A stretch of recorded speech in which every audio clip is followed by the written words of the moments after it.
Chers frères et sœurs en Christ, en ce 10e dimanche du temps ordinaire année liturgique B, nous allons explorer un thème crucial pour notre vie spirituelle.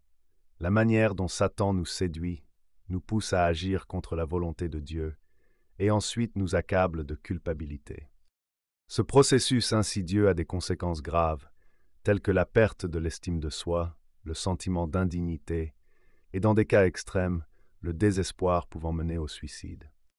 Nous allons nous appuyer sur les lectures de ce jour, en commençant par la première lecture Genèse chapitre 3, versets 9 à 15, afin de comprendre ce mécanisme et découvrir comment y résister. Le contexte de la première lecture est bien connu. Adam et Ève ont désobéi à Dieu en mangeant du fruit défendu après avoir été séduits par le serpent, qui représente Satan.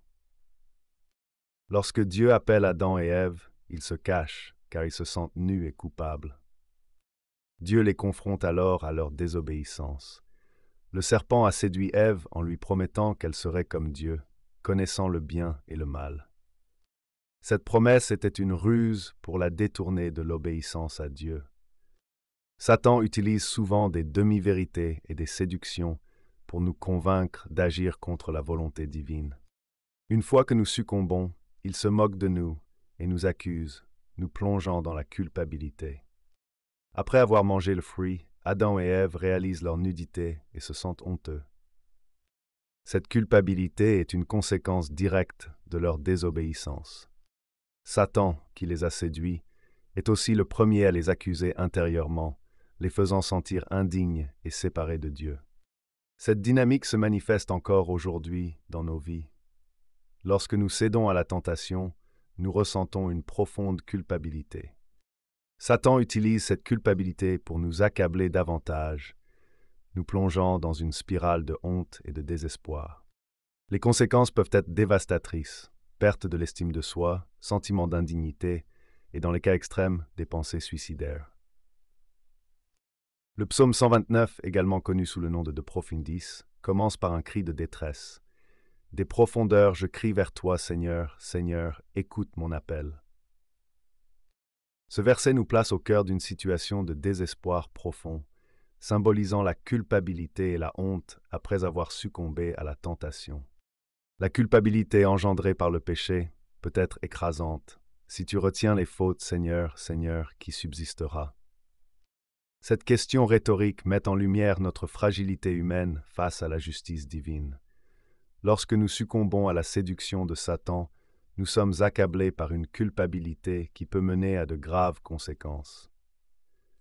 Mais le psaume continue avec un message d'espoir et de rédemption. « Mais près de toi se trouve le pardon, je te crains et j'espère. » La miséricorde de Dieu est infinie.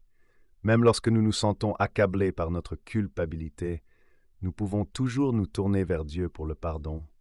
« Mon âme attend le Seigneur, plus qu'un veilleur ne guette l'aurore. » Cette attente patiente et pleine d'espoir est un exemple de foi profonde et de confiance en la miséricorde divine.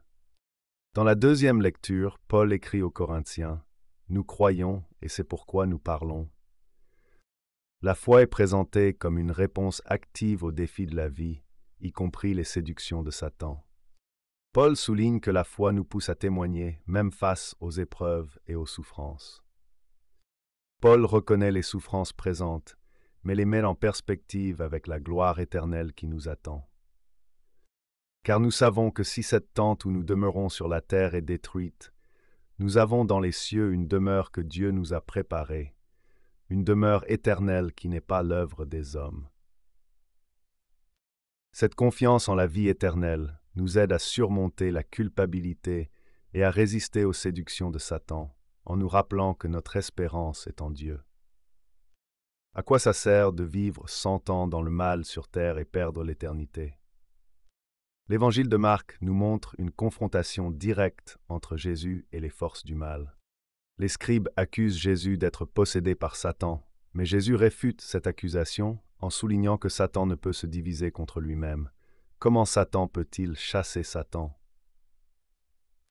Jésus affirme l'unité et la puissance du royaume de Dieu en déclarant « Mais si c'est par l'Esprit de Dieu que je chasse les démons, alors le royaume de Dieu est arrivé jusqu'à vous.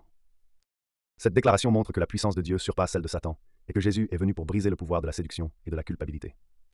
En faisant la volonté de Dieu, nous nous alignons avec Jésus et trouvons notre place dans la famille divine, protégés des ruses de Satan. Pour résister aux séductions de Satan et surmonter la culpabilité, nous devons nous appuyer sur plusieurs solutions spirituelles.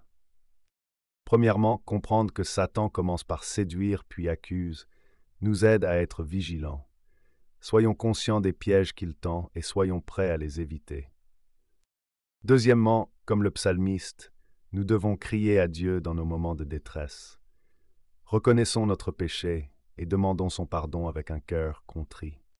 Troisièmement, la parole de Dieu est notre guide et notre source de force.